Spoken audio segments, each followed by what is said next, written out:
Hey guys, it's Ben the Coin Geek at Old Pueblo Coin. And if you haven't already, please hit the subscribe button and the notification bell. And that way, as these videos come out, you'll start to get them in order. You'll be notified as they come out. Today, I have a topic for you that I've been thinking about quite a bit, and that is just the state of coin grading. And this is the type of thing it's almost like a maybe every 6 months to a year is a topic that just needs to be hashed out again, to talk about what the vibe is, what the feel is for the market. And by that, I just mean when you send coins off to PCGS or NGC or maybe Annex to get graded, how's that working out for you? How's that working out for all of us? And any market has a pulse. It changes with time. Certain foods trend, certain sports teams trend, they go up, they go down. There's lots of different ways to look at a market, and if you're just in the market and watching it go and don't pay any attention to it, well, you might miss out. If you're a dealer and you don't understand the marketplace and what's going on with grading coins, it can kind of mess you up. And if you're a collector, the same thing is true. So I just want to talk to you guys about what is going on with the coin grading market, and I want your opinion about how these companies are doing currently. So my thoughts on NGC and PCGS, well, maybe I'll just start with Annex, right? Because I know a lot of you like Annex, and until the marketplace accepts Annex on the whole, it's going to be hard for me to really talk people into sending coins into Annex. I get some coins that are graded that are nice in both Annex and sometimes ICG holders, but the marketplace still isn't there. And I still think for these second tier grading companies, unless and until dealers, collectors, and especially people at like Heritage, for example, takes them seriously, they're not going to be taken seriously. They're always going to be kind of second tier. They're going to be the Cleveland Browns. So, sorry to all you Cleveland fans out there. Someday, guys, someday. NGC, PCGS, those companies right now, I think, have both gone through so much change in the last 24 months. You got to look at leadership changes. Now, NGC has been static. PCGS is having turnover in that spot. You look at the ownership changes. NGC is in the middle of an ownership change. PCGS has been undergoing one in the last 12 months. NGC has announced, new buildings and hiring more people. PCGS has announced hiring more people. The pandemic created a situation where suddenly collectibles, which were, I want to say like just middling, collectibles that really weren't doing a whole lot, suddenly got hot again. And you saw a huge push in certification for everything from baseball cards and rock and roll posters to, of course, coins and currency, which has made PCGS and NGC both have terribly long turnaround times. So where the rubber hits the road for me, and maybe for you also, is looking at what type of grades you're getting back when you're sending coins in. Now, the first thing to realize is that we're all very biased. So when we send coins in, naturally, we think that they're a higher grade than maybe someone else does. It's the whole point about third-party grading is that you're going to have someone who's going to come in and look at something objectively because they don't own the coin, right? So if I own a coin and I send it in, more likely than not, if I'm off a grade, I'm off a grade to the plus. In other words, I think it's a 65, it comes back a 64. This isn't just true for me. This is true for everybody. So when you see grade reveals, it's going to be natural for the grades to be off against me, not in favor of me. And that goes for everybody. And I know this because I have people bring coins in that they want to get graded. And we talk about the coins, and invariably they look at the coin in a more positive light than maybe they should. And this is just the same thing as you do with your kids. And, maybe your kids don't have all the blemishes that they have because when you look at them, you're like, well, hey, I like them. They're my kid. So this is the same thing when you own a coin. So when coins come back, and you guys watch unboxing videos here, it's likely that my bias goes into whatever I send in, right? So we have to take that in account when we're kind of unpacking stuff and taking a look to see, okay, how is NGC and PCGS grading coins currently? Now, one of the things we can look at is the results of the coins that I send in.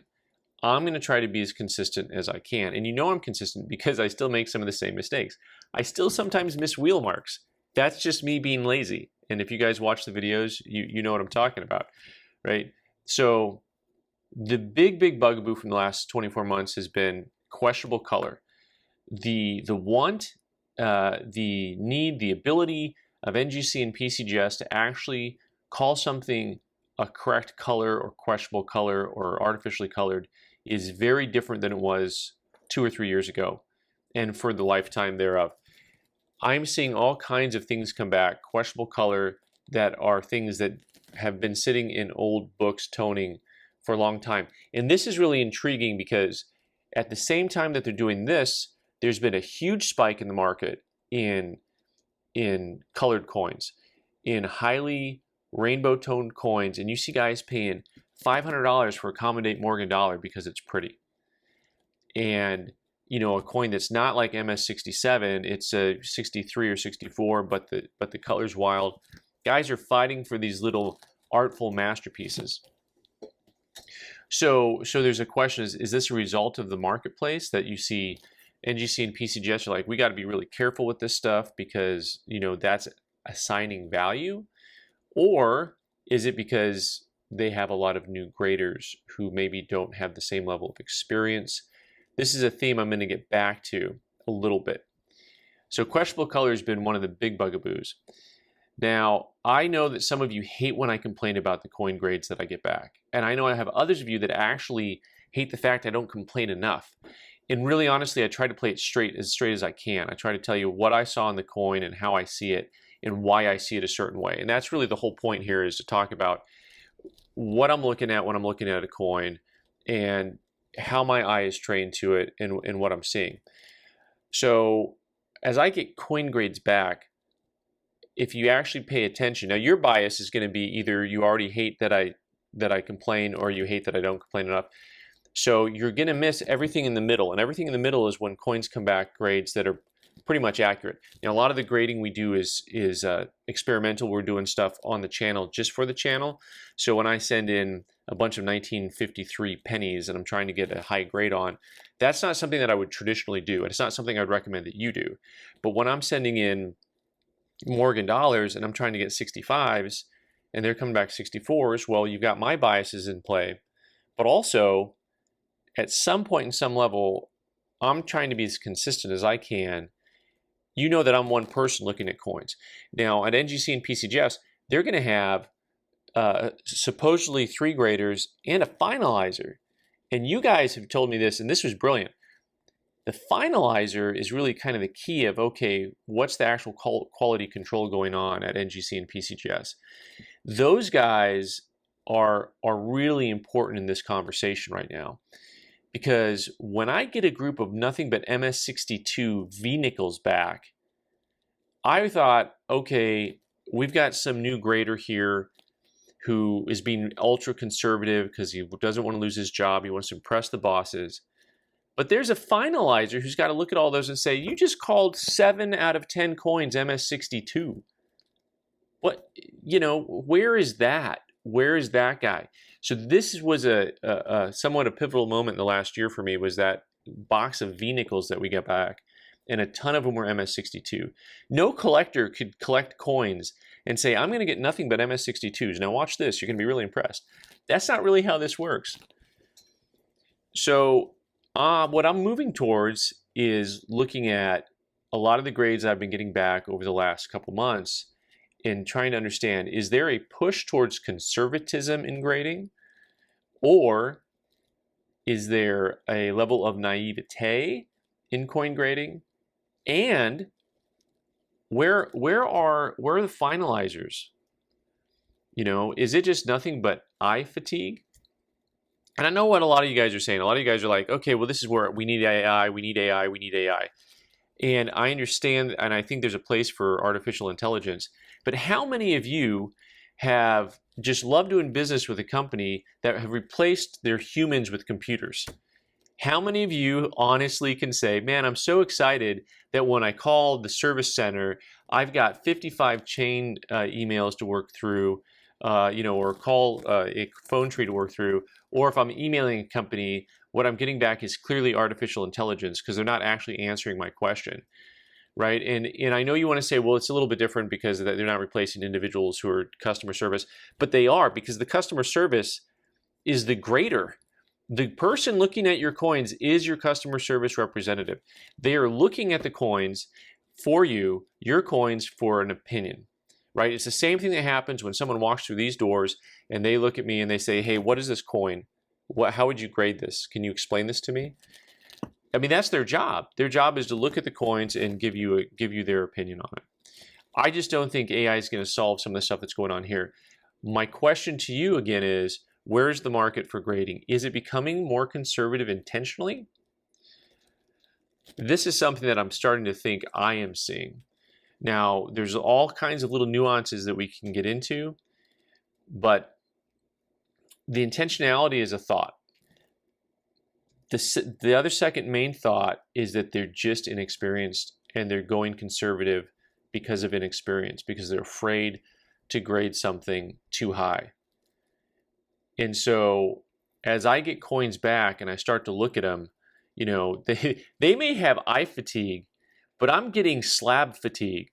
Like, sending nice coins off and getting them to come back, all right. Getting them to come back a couple points off is the thing that gets to me, right? So going back to my comment before about how being a grade off because of my biases, and I understand my biases, and I try to adjust for them. So once again, you go back to watching unboxing videos that we do, and you look at the coins. Okay, so if I wanted a 65 and I got a 64, a grade off is a grade off. It's not the end of the world. Okay. When I send a coin in that I think is gem, that this coin is superior, it's a 65 or better, and it comes back as 63, this is where I get irritated, because a 63 is a ho-hum average uncirculated coin, right? And so you saw my reaction to the V-nickel video. Then there's my reaction to the NGC video where I had to crack those suckers out and send them to PCGS, and I had coins going from 64 to 66. 2 points going from a decent unk to a gem unk. That's the stuff that irritates me. That's the stuff where I'm like, okay. And it goes both ways. It has not just been NGC or PCGS. This is the other thing that's been hard for me. I can't tell the difference between the two companies right now because, I'll send stuff in and people are like, you stop sending to NGC. You're getting hammered, dude. And then I send it off to PCGS, and I'm getting coins back, and I'm like, guys, these coins that are gem, you're calling average. That's where my problem is when it comes to the coin grading, and so trying to understand, being off 2 or 3 points is not good on coins that we see a lot of, on coins that are not, in my opinion, too difficult to discern. And when I say not for me, from someone who's been doing it a long time, so for dealers out there who've been doing this a long time, you understand when you look at a coin and it's either gem or average. I mean, if we get rid of the numeric system and you just use language and terminology and you look at it, you guys can easily distinguish when you start looking at it that way. When you say this is average, this is gem, right? You can really start to see the difference there. So, Rant, Ben, Rant. Okay, so I want your opinion on the state of the coin grading market. To me, I'm kind of feeling a little bit like they've got a lot of new cooks in the kitchen, but I'm most upset that things are going through finalization and getting the rubber stamp of approval. I think that these guys are getting possibly overworked because they're looking at too many coins and the eye fatigue setting in, right?